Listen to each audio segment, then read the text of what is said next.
visit to a Southland community that has become ground zero in the energy debate. David Nazar, what's the story? Rick, the community is Culver City, and the battle is over hydraulic fracturing or fracking. It's the process where drillers put fluids into oil and gas wells to break up rock deep in the subsurface. Now, technological advances are enabling companies to extract gas in oil deposits that really used to be unreachable.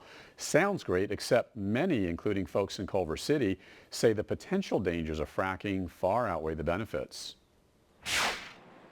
Culver City. It's a community of about 40,000 people halfway between downtown Los Angeles and the Santa Monica Pier off the 10 freeway.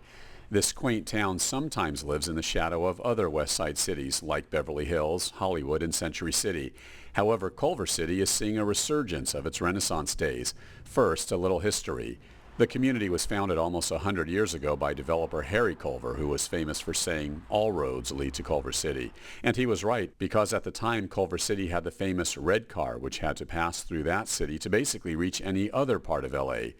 Culver City was founded on the movie industry, thus the famous Culver Studios a la Harry Culver. And then MGM called Culver City home, which is now Sony Pictures in the heart of the neighborhood. Gone with the Wind and The Wizard of Oz were filmed here, along with so many other major Hollywood blockbusters over the years. In fact, the Munchkins stayed right here at the landmark Culver Hotel.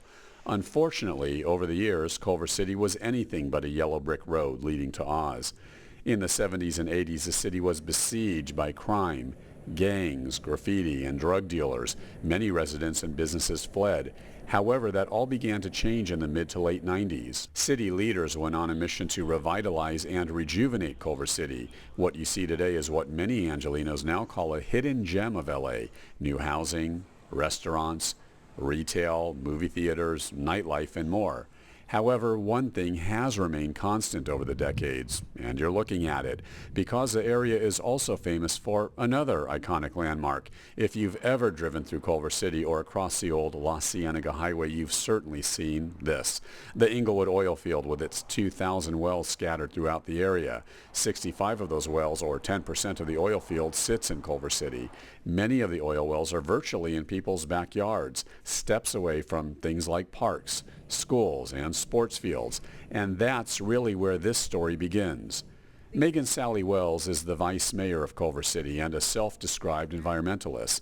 Sally Wells says she's convinced that Freeport-McMoRan, the oil and mining company which owns the oil field, is going to eventually do more hydraulic fracturing. One of the major concerns is that there is no obligatory disclosure of hydraulic fracturing in the state of California. So when you have the oil company say, hey, we've been fracking for 60 years, there's never been any problem. Well, the fact of the matter is, if you don't know what's going on, when you don't know when it's happening, how frequently, there is no way of tracking it. So we don't really know if there are problems or not. Sally Wells claims Freeport-McMoRan is being deceptive about what is actually going on with its oil wells out here at the Inglewood Oil Field.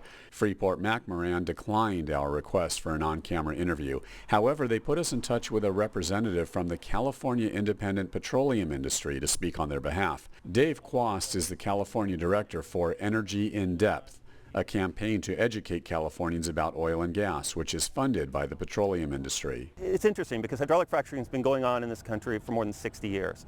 It's happened more than 1.2 million times with none of the adverse environmental damage claimed by environmentalists who are now starting to stir up public fear about it. So, part of our job is to make sure that people understand what hydraulic fracturing is and why these concerns are misplaced. In an email sent to PBS SoCal from Freeport-McMoRan earlier this year, a company official told us, in 2012, at the request of environmental groups, Freeport conducted and released a comprehensive peer-reviewed scientific study that evaluated the environmental impacts related to fracking. Freeport says the report contained a significant amount of information, including details that define the difference between what's known as high-volume hydraulic fracturing and conventional hydraulic fracturing. The company official said ultimately Freeport found there were no negative impacts to the environment. This is the most transparent oil field in all of California. This is the only field where there are actually monthly meetings for the public to come in and get questions answered about the goings-on at the oil field. So anyone who has any questions about what's going on just hasn't been paying attention or hasn't been interested enough to go to this meeting. Sally Wells says that's just insulting. The problem we have is when a company says trust us. For me, that makes me look a little closer because I just can't take their word for it. If you are so concerned about potential hydraulic fracturing here in town, why not just ask the officials over at Freeport? What do they have to say? Well, again, they say, trust us. We're not doing it. No problem at all. But well, there's your answer. No, that's not good enough. If you're responsible for the health and safety of your residents, you can't just trust people. To me, the risk is too great. Holly Mitchell is a California State Assemblywoman representing the 54th District, which encompasses all of Culver City and parts of L.A. She, too, is concerned over fracking at the Inglewood Oil Field. In February of this year, Mitchell introduced Assembly Bill 1323. That bill would have put a moratorium on fracking statewide, possibly until 2016, so a comprehensive study could be conducted on fracking. We went through policy committee. We had rich debate. My fellow colleagues were able to ask really critical questions.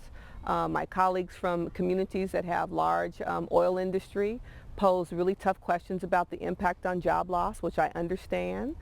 We countered with aerial shots of the Inglewood Oil Field and talked about how this was a unique set of circumstance, the only oil field in the country sitting right in the middle of a community of over 1 million people, and really had hearty debate. Mitchell's bill lost on the Assembly floor. Quast claims that's because the oil industry science on fracking is more reputable than the science environmentalists have gathered. Well, activist groups are routinely saying that the science isn't in yet, and that's frequently what activist groups do because, of course, you can always do more science on anything. But just as with other big issues in the news, there is such a thing as a scientific consensus.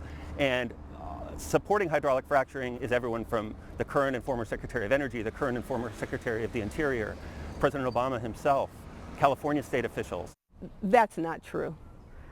You can stack the studies side by side, but when the Federal Office of Management and Budget says we don't know enough, when reputable national health organizations say we don't know enough, that says to me we have to do our due diligence to make sure that residents of the state of California are safe. There is an economic impact. I never denied that. My point was the 300 people who are employed at the Inglewood Oil Fields don't outweigh the potential health and safety and potential health risk of over 1 million Angelenos. There hasn't been a very good track record, and that's why Culver City and many Californians are asking for more protections and more tracking, and especially more science, because I believe in science, and the science isn't there to say that it's safe. Now, Rick, last week, Governor Jerry Brown signed a first-in-the-nation bill that regulates fracking to some degree, SB 4, sponsored by Agoura Hills Senator Fran Pavley. It requires things like permitting of wells, neighbor notification, and groundwater testing. However, it does not impose the moratorium that Assemblywoman Holly Mitchell, who you saw in the story, and many others wanted. Instead, drilling can continue at least until 2015 to allow time to study the impacts of fracking. So, Rick, that probably explains why the oil industry has sort of been pretty quiet about the new law and why many environmental groups are livid. Of course, Culver City isn't happy either because it had simply asked the governor to veto the bill entirely.